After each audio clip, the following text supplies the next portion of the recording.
Assalamualaikum warahmatullahi taala wabarakatuh. Perkenalkan, nama saya Suryani dengan NPM 04403321370004 dengan prodi D3 Manajemen Informatika.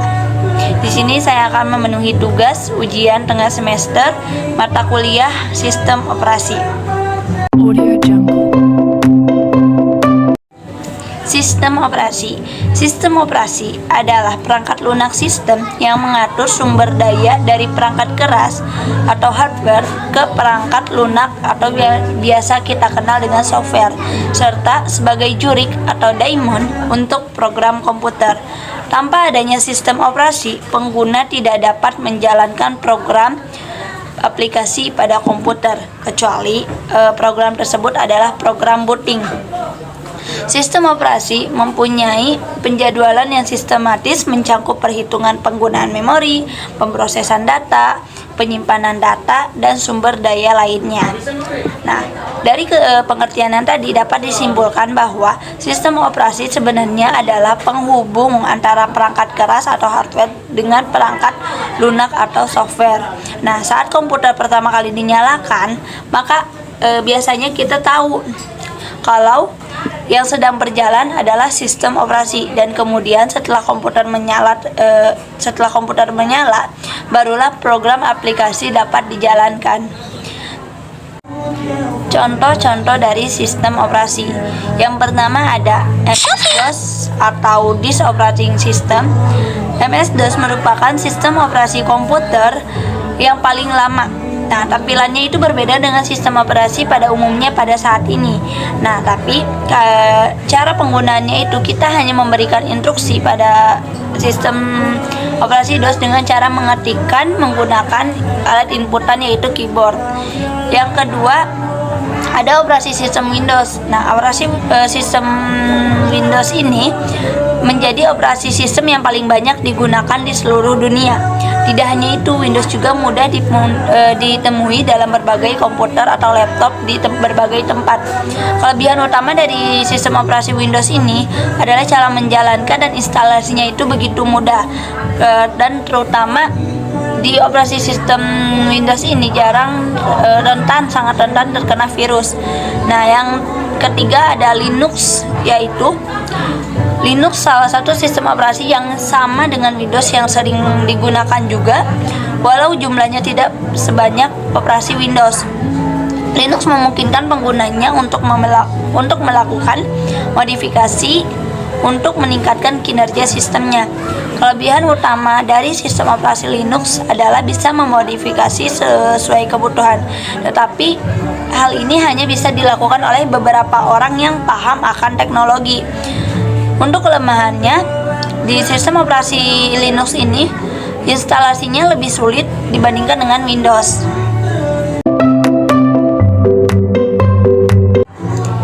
Proses sistem operasi. Kata proses sendiri berarti sebuah program yang sedang dieksekusi, sedangkan program adalah kumpulan instruksi yang ditulis ke dalam bahasa yang hanya dapat dimengerti oleh sistem operasi. Sebuah proses membutuhkan sejumlah sumber daya untuk menyelesaikan tugasnya. Sumber daya tersebut dapat berupa CPU time, alamat memori, berkas-berkas, input dan output. Nah, sistem operasi ini mengalokasikan sumber daya tersebut saat proses diciptakan atau sedang dijalankan. Nah, ketika proses tersebut berhenti dijalankan, sistem operasi akan mengambil kembali semua sumber daya agar bisa digunakan kembali oleh proses-proses yang lainnya. Nah, contoh dari studi kasus proses sistem operasi yaitu yang dapat kita ketahui adalah Microsoft Windows Task Manager. Nah, Windows Task Manager ini merupakan salah satu aplikasi yang ada pada sistem operasi Windows. Yang aplikasi ini dimana menyediakan informasi rinci tentang kinerja komputer, menjalankan aplikasi, proses penggunaan CPU, informasi muatan dan memori, aktivitas jaringan dan statistik, login pengguna dan sistem pelayanan. Nah, untuk lebih mengetahui lebih rinci, kita akan melihat gambar setelah video ini. Nah, di mana daftar tugas di gambar tersebut dapat mampu mencatat proses yang berjalan saat ini juga dan mematikannya atau membuat proses baru. Jadi di Windows Task Manager ini kita dapat menghentikan suatu proses aplikasi yang kemungkinan sedang berjalan lambat atau tidak dapat ditutup pada aplikasi tersebut, dan kita bisa menutupnya di aplikasi Windows Task Manager. Struktur komputer dapat didefinisikan sebagai cara-cara dari setiap komponen komputer yang saling terkait satu sama lain, di mana nantinya akan suatu program yang akan diinput akan diproses sampai akhir proses, yaitu output. Pada contohnya, misalnya kita membuat suatu dokumen yang akan dicetak, di mana kita nanti akan membuat dokumen tersebut dan akan menginputkan dokumen tersebut melalui proses hardware input, yaitu menggunakan mouse atau keyboard, lalu dengan diproses menggunakan alat input menggunakan CPU atau proses memori. Nah, di dalam memori itu akan ada beberapa proses-proses yang akan lebih rinci lagi. Nah, setelah proses tersebut sampai ke layar monitor atau output, nah itu setelah di output ke layar monitor, ketika kita ingin mengoutputnya menjadi hard file, maka kita akan memerintahkan kembali di komputer itu balik lagi ke menu proses yang nantinya berkas tersebut akan diperintahkan untuk dicetak dan dikeluarkan ke menu output ke hardware output, yaitu printer, dan proses mencetak dokumen pun selesai. Race condition. Race condition adalah situasi di mana beberapa proses mengakses dan memanipulasi data bersama pada saat bersamaan. Nah, nilai akhir dari data bersama ini tergantung pada proses terakhir yang selesai. Untuk mencegah race condition, dalam beberapa sistem operasi, proses-proses yang bersamaan harus disinkronisasi. Nah, proses-proses bersamaan ini memungkinkan untuk membagi beberapa penyimpanan umum. Masing-masing dapat melakukan proses baca write dan proses tulis atau write. Nah, penyimpanan bersama atau shared storage ini mungkin berada di memori utama atau berupa sebuah berkas bersama. Lokasi dari memori bersama tidak berubah kealamian dari komunikasi atau masalah yang muncul.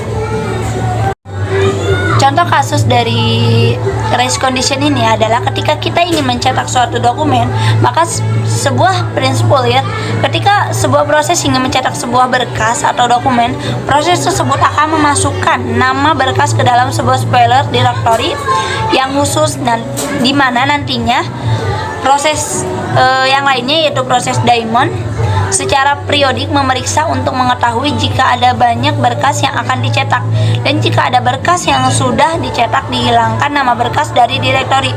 Jadi ketika berkas tersebut sudah dicetak, maka otomatis berkas tersebut akan hilang di direktori. Nah, bayangkan jika spoiler directory yang memiliki slot dengan jumlah sangat besar dan diberi nomor dari 0 sampai 1, 2, dan 3, dan 4.